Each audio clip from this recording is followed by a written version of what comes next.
What is up, guys? This is Roundhouse Ape here with another video, and today I'm here with just another UFC video where I'm predicting the main card of 298, and then I'll be looking at like all the prelim matchups, and then we'll take a look at what all the next two fight nights after that are, and then the next UFC prediction video will probably just be around UFC 299. Kind of plan to start making these every time the big pay-per-view comes around. And then like when the fight nights that are after it, we'll just like highlight that. But today I'll make my predictions for the main card of 298, and then we'll look at all these other matchups that are happening on the card. It's just my knowledge of the prelim fighters on this card aren't too high, so I'll just kind of say who I kind of want to win in those fights. But we'll make our predictions on the main card. But for 298, it's in Anaheim. So I think that's in California, but I'm not positive. And so it's Alexander Volkanovski versus Topuria as the headliner for the featherweight title. We'll start at the first main event fight or the main card fight. So obviously there's five main card fights. You're starting off with Anthony Hernandez versus Roman Kopylov, who I believe are both on either 4 or 5 fight win streaks. I know Hernandez is on a 2 fight finish streak, one submission, one KO or TKO. And Roman Kopylov is on a 4 fight KO streak. So it's up in the air, I think, but I'm going to be picking Roman Kopylov in this one. I haven't watched either of them fight too much, but it should be a good fight to kick off the main card. And you'll have I think he'll probably get another KO, but we'll see what happens. And then it's him trying to break into the rankings, and then Hernandez trying to defend the rankings. So we'll see what happens in that fight. And then when you go up for the second fight of the main card, you have number 2 Merab Dvalishvili. I don't know how to pronounce his name exactly. Versus Henry Cejudo, number 3. So this is most likely a number 1 contenders fight. The winner of this will probably fight Sean O'Malley next for the bantamweight title, unless he tries to fight Topuria or something, which I don't really actually see happening. But it should be a good fight. It's like the odds, obviously, you see how close they are. It could go either way. Marab is a machine. That's what his nickname is. He's a monster. And then Cejudo obviously just lost to Sterling. It was still fairly close, but Sterling definitely won. Um, what was it? It was it a loss? Yeah, 5 round split decision, but it was really just kind of Sterling definitely did look a bit better in that fight for sure. I watched Marab versus Marlon Moraes, and then him against Peter Yan. I was very surprised against how he fought. I'm taking Marab in this one, but Cejudo could definitely beat him as the slight underdog. But I definitely see Marab beating him in this one. Marab's just kind of a monster. He's been on a little tear, and then his fight versus Peter Yan, he didn't give Yan any breathing room, even though he wasn't able to really do any much on the feet against Yan. He just kept hitting takedown shots that Jan really couldn't do anything the entire fight. So I'll have Marab in that one. And then you have Jeff Neal versus Ian Gary. This is Ian Gary's biggest test so far. He's kind of been leveling up slowly in competition, but here I'm gonna take Jeff Neal against Ian Gary just because I'm, even though he's the slight underdog, this is Ian Gary's first real test, and Jeff Neal did lose to Shavkat. I think Jeff Neal has great boxing and some solid kicks. And Ian Gary almost got knocked out by I forgot who, but I think it was an unranked fighter or a fringe ranked fighter. But I believe it was before he fought Daniel Rodriguez. So he almost got knocked out before, and I think Jeff Neal has the power to finish him. Oh, I didn't mean to open that. But I definitely have Jeff Neal by finishing this one in either the second or third round. I don't see Ian Gary being able to beat him. I see Jeff Neal finishing him. Then you have Whitaker versus Paulo Costa. This should be a very interesting matchup just because Whitaker lost to Drakus last and it was pretty convincingly, and I was very surprised by it. Paulo Costa, I think his last fight was Luke Rockhold, if I'm not mistaken, so he's been fairly inactive. He's not been able to get a fight. This should be a banger fight to go into the main event. This is a great co-main event. I honestly don't know who's gonna win here, but I'm gonna take Whitaker just because he's more experienced. I think he'll be looking to come back strong.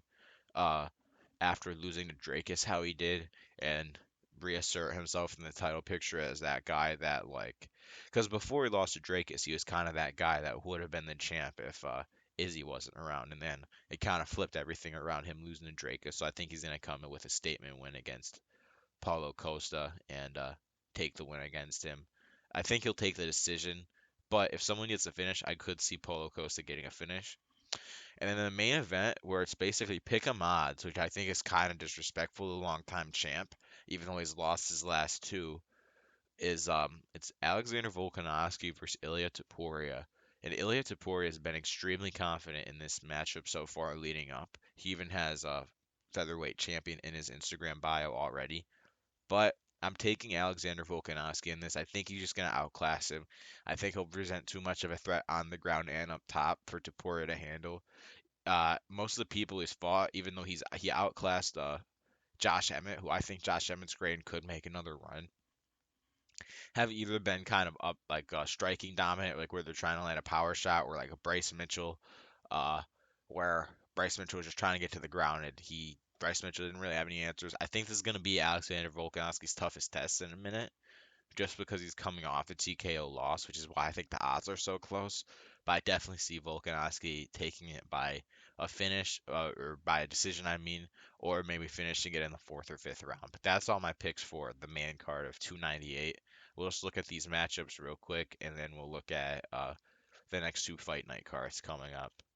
But in the main prelim spot, you have Mackenzie Dern versus Amanda Lemos, which is a decent fight. Lemos had kind of a bad fight her last going out, so it should look like it should be an elimination fight to move either one of them closer to a title. You have Justin Tafa versus Marcos Rodrigo de Lima. Should be a decent fight. I guess I'll be rooting for Tafa here, but I don't really know much about either one of them there. I don't really know much about either two of these fights either. So we'll just kind of see what goes on while that fight's happening. And it's the same with these ones. Besides this, the fight opens with ranked fighter Andrea Lee versus Miranda Maverick. I think I've watched one Miranda Maverick fight. And then we'll be rooting for Val Woodburn on the early prelim fight, just because I kind of think he was cool. He took on Bo Nichols short notice to give him an opponent, which was his one loss. He's fighting a 1-0 opponent, so this should be an interesting matchup to say at least. Woodburn has some good power, so we'll see how that goes. And then that's just kind of all your matchups and my picks for 298. We'll check out the next two fight night events real quick and kind of wrap it up.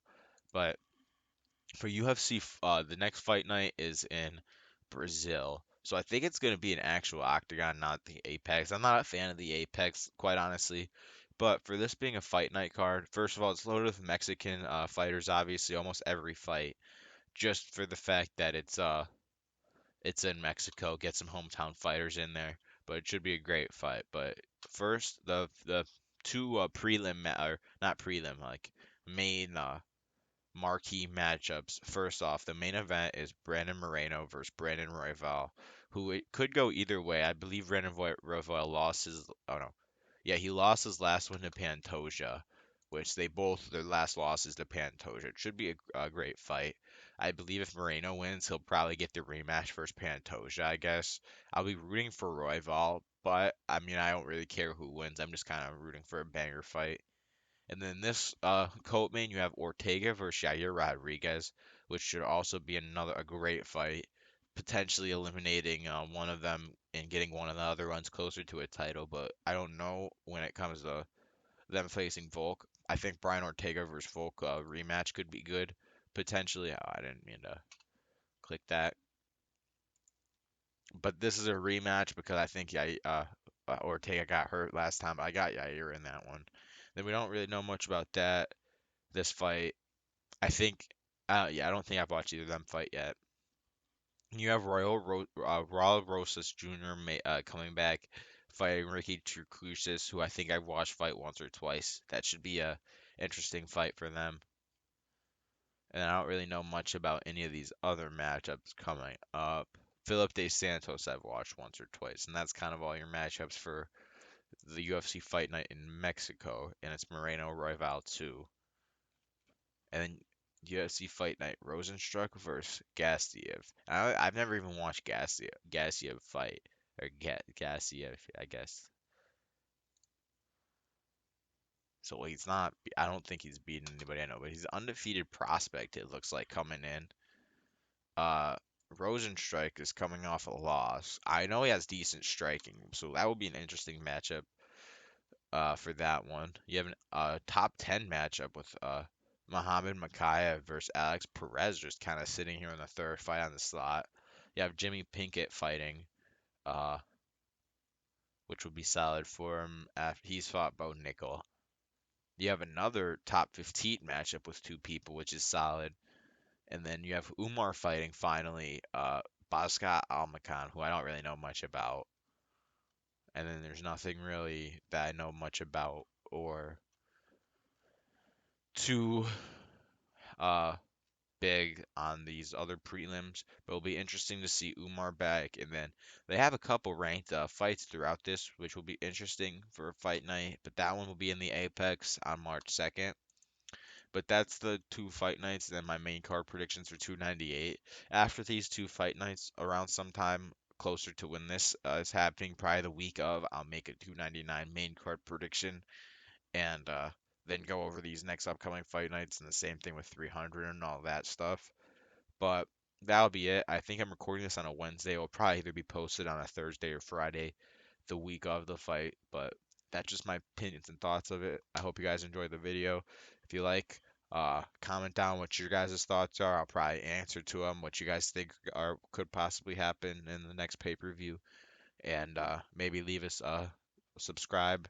But thank you guys for watching, and have a great day.